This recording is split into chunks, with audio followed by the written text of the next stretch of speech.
लोग बैठ के यह स्कीम बनाते हैं, योजनाएं बनाते हैं कि हमने ठगी कैसे मारनी है, बुरे कर्म कैसे करने हैं। लेकिन ये शाह मस्तान दाता रहबर का दर है। यहां बैठ के लोग ये सोचते हैं हमने बुरी आदतें कैसे छोड़नी है, कैसे अपने आप को नेक बनाना है, कैसे बुराइयां छोड़ के खुशियों के आलम में रंग जाना है, और कैसे अल्लाह वाहिगुरु सतगुरु मौला को मनाना है। दिन रात मालिक के आशिक इसी में डूबे रहते हैं और उनकी जिंदगी जितनी आनंदमय होती है दूसरा कोई कल्पना भी नहीं कर सकता। उसकी याद में अगर आंसू भी आ जाता है वो भी एक अलग कसक पैदा कर जाता है, एक इश्क की आग लगा जाता है, और उस आग में उस इंसान की तमाम बुरे कर्मों की राख हो जाती है। गुजरे समय में किए गए बुरे कर्म, संचित बुरे कर्म उस इश्क की तपिश को सह नहीं सकते, वो खत्म होते हैं और अंदर एक उमंग, एक तरंग, एक नजारा पैदा हो जाता है जिससे बेइंतहा खुशियां मिलनी शुरू हो जाती हैं। तो अपनी भावनाओं को बुलंदियों पे ले जाने का, अपनी भावनाओं को अल्लाह वाहिगुरु गॉड खुदा रब से जोड़ने का एक रास्ता साईं मस्ताना जी शास्त्रनाम जी दाता रहबर ने बताया। जो सुनते हैं, अमल करते हैं, यकीनन उन्हें मालिक की तमाम खुशियां मिलती हैं, तमाम दया में रहमत मिलती है और उनके अंत्यकरण साफ हो जाते हैं और वो खुशियों से लबरेज हो जाते हैं। तो अपने बुरे कर्मों की आहुति दीजिए अपने मुर्शिद कामिल को, अल्लाह वाहिगुरु राम को वायदा करके उस पे चल के दिखाइए कि हां मुझ में ये बुरी आदतें हैं, जिंदगी में मैं ये छोड़ दूंगा। मुर्शिद मेरा साथ देना, अल्लाह मेरा साथ देना, राम मेरा साथ देना।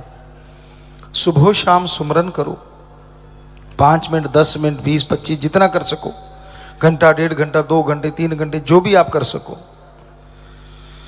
और प्रार्थना करते रहो कि मालिक मुझसे ये बुराइयां दूर हो जाएं, मेरी गंदी आदतें बदल जाएं। सुबह शाम डेली अगर आप ये चीज करेंगे, हो ही नहीं सकता कि आपकी आदतें ना बदलें, 100% बदल जाएंगी। हाँ, अगर आप बदलना ही ना चाहें, अगर आप अरदास प्रार्थना दुआ ही ना करें, सुमन करें ही ना, तो आदतें कैसे बदलेंगी? आदतों को बदलना कोई छोटी मोटी बात तो होती नहीं, बहुत बड़ी बात होती है। जो आदत को बदल देते हैं वही शूरवीर बहादुर होते हैं, वही योद्धा होते हैं। किसी आदमी को दबाना, किसी गरीब को सताना, किसी का हक छीन के खाना, किसी को डराना धमकाना, ये बहादुरी नहीं होती, ये योद्धा नहीं कहलाते, बल्कि ये तो एक तरह इंसानियत से दूर जाने की बात, गिरी हुई हरकत होती है। अगर आप में गैरत है, आप में अणख, बहादुरी है, अगर वाकई आप माँ बाप का नाम रोशन करना चाहते हैं, तो एकांत में बैठो, सुमरन करो 5 मिनट, फिर सोचो 5 मिनट सुमरन करने के बाद, सुमरन से पहले सोचो मालिक मेरे में जो कमियां हैं मुझे नजर आ जाएं। 5 मिनट सुमरन करो, फिर आंखें खोलो, फिर सोचो अपने बारे में कि आप कौन कौन से गुल खिलाते हैं, कौन कौन सी बुरी आदतें आप में हैं, और जो लगता है कि आपको बुरी आदतें 100% सतगुरु आपको दिखा देंगे कि ये बुरी आदतें हैं। उन बुरी आदतों को फिर रोजाना प्रार्थना करके एक एक करके छोड़ते जाओ कि मालिक आज मैं ये छोड़ रहा हूँ, मुझे ताकत देना, और उसके बाद सिमरन करो 15 मिनट, आधा घंटा, घंटा, 2 घंटे, जो भी आप करना चाहते हैं। तो उनको लेके आप ऐसा करते रहेंगे, यकीनन वो आते छूट जाएंगे। और जैसे भंडारे का ये महीना जाता है तो फिर सुमन करने से पहले बस एक बात कहें कि जितनी भी मैंने बुरी आदतें छोड़ी हैं सतगुरु मौला वो मेरे नजदीक ना आए। रोजाना बुरी आदतों को याद करके सुमन करो तो वो बुरी आदतें भाग जाएंगी और मालिक का प्यार मोहब्बत रंग लाएगा, खुशियों से आप लबरेज होते जाएंगे। इंसान जो बन गया हो नहीं सकता कि उसमें आदतें ना हो, अच्छी भी और बुरी भी। किसी में अच्छी ज्यादा होती हैं, किसी में बुरी ज्यादा होती हैं। अच्छी ज्यादा है तो इतराओ मत, मन का क्या भरोसा कब चारों खाने चित कर दे। बुरी है तो घबराओ मत, दयाल का क्या पता कब खत्म कर दे। इसलिए दयाल पे यकीन रखो, अल्लाह वाहिगुरु गौड़ खुदा रब पे यकीन रखो, सुमन करके डेली छोड़ते जाओ कि हाँ भाई ये बुरी आदत की वजह से मैं, मेरा परिवार परेशान है, मैंने छोड़नी है। तो बहादुर हैं आप अगर उसकी कुर्बानी कर देते हैं, योद्धा हैं आप। अगर उसके आगे घुटने टेक देते हैं तो काहे के योद्धा, काहे के भक्त। तो अपनी बुरी आदतों से लड़ना, बुरी आदतों को तोहफे के रूप में सतगुरु मौला को दे देना बहुत बड़ा तोहफा है। ये कर्म कीजिए, मालिक नजरे कर्म करेंगे और आपके अच्छे कर्म बना देंगे और खुशियों से आप ही नहीं, परिवार ही नहीं, बल्कि आने वाली कुलों का भी उद्धार कर देंगे। मालिक की जो प्रजा है, मालिक की जो सृष्टि है, उस परम पिता परमात्मा ने, उस मालिक ने क्या गजब की बनाई है। कहीं भी आप निगाह मारें, आपस में सगे भाइयों के कर्म नहीं मिलते, हाथों की रेखाएं नहीं मिलती, पेड़ पौधे अलग अलग प्रजाति के, उनकी पत्ते शाखाएं नहीं मिलती। तो उस राम ने गजब कर रखा है कि जो वो बनाता है ऐसा डिजाइन, ऐसी खुशबू इंसान नहीं बना पाता। प्रकृति में ऐसे ऐसे पेड़ पौधे, जड़ी बूटियां हैं जिनसे बहुत इलाज हो सकता है, जिनसे इंसान ही नहीं और बहुत से जीवों को फायदा होता है। जंगली जीव रिसर्च जब की गई तो ये पाया जाता है ऐसी ऐसी जड़ी बूटियां जाके खाते हैं जिससे उनकी तकलीफ दूर हो जाए।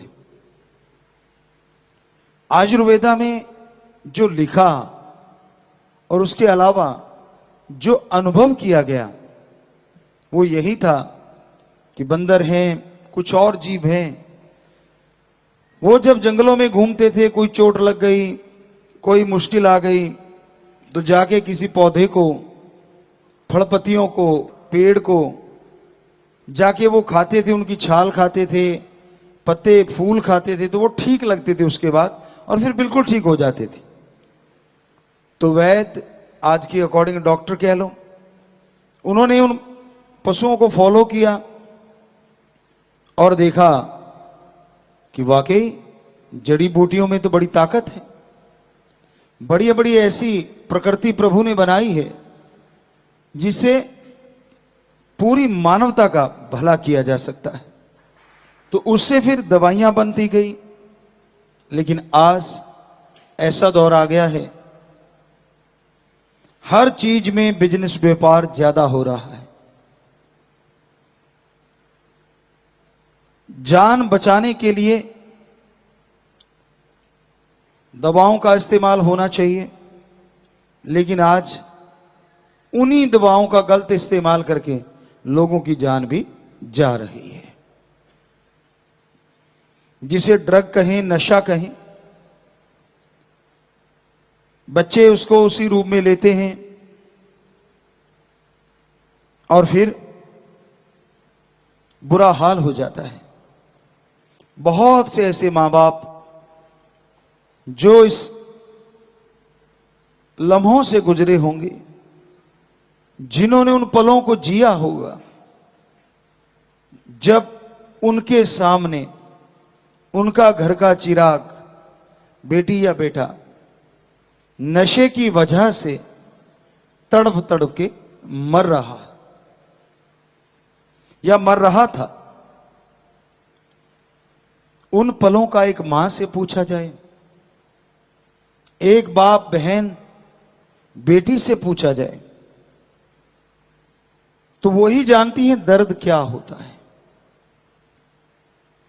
और ये सब क्यों हो रहा है? चंद नोट कमाने के लिए, बिजनेस व्यापार के लिए, और कोई मतलब नहीं है। पैसा कमाने के लिए नशों के व्यापारी ये कार्य करते हैं, नशा लाते हैं, कोई रुकावट नहीं आ रही उनको। हालांकि कोशिशें की जा रही हैं कि नशा खत्म किया जाए, और यकीन मानो जब ये कोशिशें बड़ा रूप धारण कर लेंगी तो नशा भी खत्म होगा और व्यापारी भी, व्यापार बदल जाएंगे।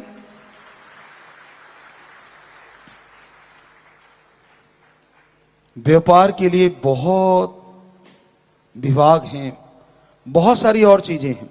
तो परमपिता परमात्मा अपने संतों द्वारा अपने दया का, अपने रहमत का पैगाम भेजता रहता है कि भाई सतगुरु राम दयालु है, अगर आप सुन के अमल करोगे तो वो दया का सागर आप पे इतनी दया मेहर बरसाएगा कि आपके घर, आपके आंगन छोटे पड़ जाएंगे और उसकी मूसलाधार कृपा दृष्टि बरसती चली जाएगी, रहमो करम बरसता चला जाएगा। उसकी रहमत कैसे बरसती है? उसकी रहमत, उसकी कृपा जब बरसती है तो आदमी के अंदर आत्मिक शक्तियां जागृत हो जाती हैं, सोल पावर जाग उठती है, और इंसान वो सोच लेके आता है जो उसने कभी कल्पना नहीं की होती। आप सत्संगी हैं, वचनों पे ठोक के पहरा देते हैं, दृढ़ यकीन रखते हैं, सुमरन करो, और सुमरन से पहले प्रार्थना करो। पढ़ने वाले बच्चे पढ़ाई की, बिजनेसमैन व्यापारी अपने व्यापार की, यानी जो भी आप अच्छा कर्म कर रहे हैं। किसान भाई बीज बोने से पहले कि मेरे मालिक हे मेरे राम, बीज बोऊंगा, फसल बन के ये मेरे पास आए और इसका कुछ हिस्सा तेरे बच्चों में लग जाए, मुझ पे कृपा करना, मुझ पे दया में रहमत करना। और फिर करो सुमरन, चाहे बिजनेस करते हुए, उसके बाद पढ़ाई करो या बीज डालो, यकीन मानो फायदा लाजमी होगा। लगातार सुमरन से फायदा बढ़ता ही जाएगा। तो इस तरह से मालिक की कृपा काम करती है। दिमाग बदल जाता है, सोच बदल जाती है, और आदमी समझ जाता है कि हां, ये परमपिता परमात्मा की कृपा ही है, वरना मैं क्या था। बहुत से सत्संगी इस भावना को जाहिर भी करते हैं, भजनों के द्वारा, कोई बोल के, कोई लिख के, अपने अपने ढंग से, कोई नाच के। तो उस भावना से पता चलता कि हां, इस इंसान के अंदर परमपिता परमात्मा की कृपा हो गई। उसको बोल के बताने की जरूरत नहीं पड़ती, सोचने से पहले पूरी कर देता है। कोई सच्चा भक्त बन के देखो, अपना आलस से नींद त्याग के देखो। जिनकी तड़फ लगी होती है ना, एक गाना किसी ने लिखा था, कई गाने भी रूहानियत में, सूफियत में चल पड़ते हैं। लगी वाले दा कदे नहीं सौंदे ते तेरी किमें अख लगी। शायद उसने दुनियादारी के हिसाब से बनाया होगा, पर सूफियत में बहुत गहराई है कि जिसकी उस परम पिता परमात्मा से आंख लग जाती है,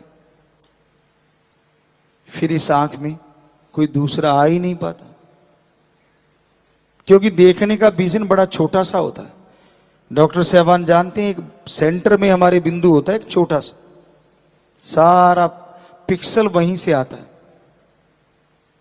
फोकस, डी फोकस, सारा कुछ फोकस करना, आउट ऑफ फोकस जाना, ये कैमरों का काम है। लेकिन राम जी ने ये जो कैमरे बनाए ना, ये आउट ऑफ फोकस नहीं होते। यहां देखो, चांद पे देखो, एक पल में इतना तो ना कोई कैमरा बना ना और कभी बनेगा कि इतना क्लोज, और एक पल में वहां और एक पल में यहां। ये उनसे भी कई गुना ज्यादा फास्ट होता है, कई गुना ज्यादा फास्ट, सेकंड के 100वें हिस्से से भी आगे। आंखें यूं देख के यूं देखती हैं तो पता नहीं कहां से क्या क्या देख लेती हैं। और गजब तो ये है ना, क्योंकि हम डायरेक्टर हैं, बहुत मालूम, डीओपी भी हैं, तो हमें पता है इन चीजों का। आपको पहले भी एक दिन बोला था कि 8R होता है, एक ऐसा लेंस होता है जो यहां तक दिखा देता है, फिश आई होता है जो यहां तक दिखा देता है। लेकिन गजब तो ये है ना, राम जी ने हमारी ये जो आंखें बनाई है ना, ये यहां तक दिखाती है 180 डिग्री। कमाल तो ये है, ये डीफोकस नहीं होती कभी भी, आउट ऑफ फोकस नहीं होता, पूरा दिखता है इधर कौन खड़ा, इधर कौन खड़ा, सेंस जागने चाहिए। लेकिन इस सबको इकट्ठा करके जब एक बिंदु पे लगा देते हैं तो भगवान भी आ जाते हैं। गजब है। कैमरे को जितना मर्जी फोकस करते रहो, कुछ भी करते रहो, भगवान का ढंग की पिक्चर आ जाए वही काफी है। लेकिन कमाल है ना, जब ये सारे पिक्सल इकट्ठे होके एक जगह इकट्ठे हो जाते हैं ये पॉइंट पे, तो फिर वो रास्ता खुल जाता है परमपिता परमात्मा तक जाने का। कमाल का ऑटोमेटिक विजन है, कमाल के ये लेंस हैं जो अलग से लगाने नहीं पड़ते। क्योंकि शूट करते थे, आपको बोला डीओपी, डायरेक्टर ऑफ फोटोग्राफी या जो भी नाम ले, तो उनका काम होता है जब वो देखते हैं कि मैंने कौन सा सीन लेना है तो वो लेंस बदल के दूसरा लगाया जाता है।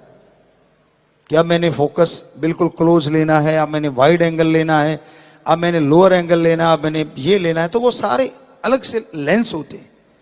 लेकिन क्या कहें उस परमपिता परमात्मा का जिसने ऐसे लेंस, और कमाल है ये इतने बड़े बड़े होते हैं, उठा के चलते हैं जब, इतना वजन होता है, और इधर वजन तो है ही नहीं, जरा सी जगह। आप अगर डॉक्टर से पूछो कि जरा सी जगह होती है, और क्या उसका वाइड एंगल है, और क्या उसका लॉन्ग एंगल है, और क्या उसका फोकस है, जबरदस्त।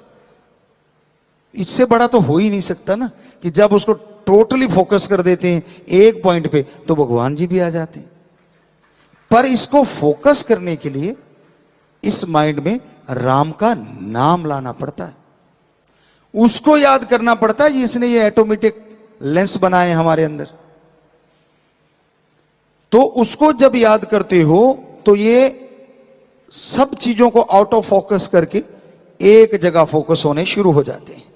वरना तो 180 डिग्री कोई छोटी बात नहीं होती। और जब मन इसको काम में लेता है ना, तो ये पता नहीं कितना लंबा चौड़ा दिखाते हैं, कहां से कहां ले जाते हैं। सोच इनके द्वारा भी बहुत आती है और इसके द्वारा भी बहुत आती है। जो आंखें देखती हैं बिठा लेता है, ये पकड़ लेता है। जो कान सुनते हैं बिठा लेता है। तो भाई आप फोकस करें यहां पे और राम का नाम जपें, तो यकीन मानो आपकी तमाम मैल धुल जाएगी, आपकी तमाम बुराइयां खत्म हो जाएंगी, और एक ऐसी बहार जिंदगी में छा जाएगी जिसकी लोग कल्पना करते हैं, हकीकत में नहीं। नींद तो फिर क्या है, जब दर्शनों की इच्छा हो तो घोड़े की तरह दौड़ के आते हैं। वैसे हम अपनी बड़ाई नहीं, अपने सदगुरु मौला की बड़ाई करते हैं हर पल। तो हम दर्शनों को आया करते, सुबह दीदार करके बेपरवाह जी से, और चले तो वहां से काफी दूर पड़ता है, लगभग 150-200 किलोमीटर पड़ता है। और शाम सी के समय हम लोग 3-1 बजे गांव से 5-7 किलोमीटर दूर थे, तो अचानक ख्याल कि नहीं वापिस चलना है। दूसरे कहते यार क्या कर रहे हो, गाड़ी मोड़ क्यों दी? यार आज बात नहीं हुई, आंखें मिली नहीं, चलते हैं। कहते मिली तो थी, हमने कहा आपकी मिल गई, हमारे यहाँ वो वाली बात नहीं बनी। कहने का मतलब बेपरवाह जी का संदेश था, उन्होंने बुलाना था। तो उनको कैसे बताए, उनको तो यही कहना था, अब बहाना भी बनाना है ना, तो अब ऐसा करना ही पड़ता भाई, क्या करें, जैसी दुनिया उसको थोड़ा सा ओला पर्दा रखने के लिए। तो कहने का मतलब ऐसी चीज बेपरवाह ने अंदर से ख्याल दिया, तो सोचा कि नहीं अब तो वापिस चलना है। अब इतनी दूर हमारे कई सज्जन थे जो साथ बैठते थे, वो डरते भी बहुत थे कि यार ये तेज बहुत चलाता है, और परमपिता ने ठप्पा लगा दिया जैसा कोई ड्राइवर नहीं, आगे से बोल नहीं सकते थे। अब बोले तो कैसे बोले, तो हमने भी क्या किया, हमने कहा यार वो लारे वाली बात, इनको क्यों डराना, हमने स्पीडोमीटर की सुई थोड़ी सी ढीली कर दी, तो वो 120 पे जाती तो झटके मार मार के 90 दिखाती, 80 90 80 90, तो हमने उसका चमचा दबा दिया गाड़ी का, तो वो 120 तक जाती थी बेचारी, वो उतनी भाग ली, और 3 बजे वहां से टर्न मारा, और शायद 5:30 5 सवा 5 5:30 हम 2.5 घंटे में, जो कि बहुत टाइम लगता था। वो कहते यार भाग तो उतनी रही है, ये स्पीडोमीटर दिखा रहा है लेकिन पेड़ों को देखते तो बड़ी तेजी से घूम रहे हैं। हमने कहा ये आपके ना थोड़ा सा वो हो गया, सफर का नशा चढ़ा हुआ, आंखें बंद करो, थोड़ा सुमरण करो, भक्तजन हो आप। तो बेचारे सुमरण करने लग जाते, और उनको क्या पता कि सुई ढीली है। कहते यार ये झटके से मारती है, हमने कहा खराब हो जाती है, अब इतनी कौन सा मत्था मारे, ठीक है जो चल रहा। तो जा पहुंची, और बेपरवाह जी मजलिस करके 6 बजे थे या 5:30, अब हमें पूरा वो ध्यान में नहीं है। तो उस टाइम बेपरवाह जी 13 बास में मस्ताना जी धाम में जो हॉल की तरफ गेट है, शायद उसी तरफ से जा रहे थे अंदर। तो हम जा पहुंचे, कहते हमें मिली आंखों से आंखें, कहते अच्छा आगे। हमने कहा आप बुलाओ और हमारी औकात, ये आंखों की बातें होती हैं। तो कहने का मतलब बेपरवाह जी के हाजिर हुए, और फिर बात पूछी, कहते अच्छा। बेपरवाह जी फरमाने लगे, हंस पड़े, मुस्कुराए, कहते आप फिर आगे, सुबह तो मिले थे भाई। अब उन्होंने भी यही कहा था यार सुबह तो मिल के आए, वो हमें देखने लगे, कहते अच्छा कोई बात नहीं, अब आए हो तो आपा ये सेवा करनी है, ये काम करना है। बेपरवाह जी खड़े रहे, और इधर से हमारा प्रोग्राम चलता रहा, उनसे जुबान से बातें हो रही थी और हमारे नैनों से चल रहा था प्रोग्राम। तो वो सारी बातें जब पूरी हो गई, कहते अच्छा अब तो हो गया काम। अब उनको ये समझना है कौन सा काम हो गया।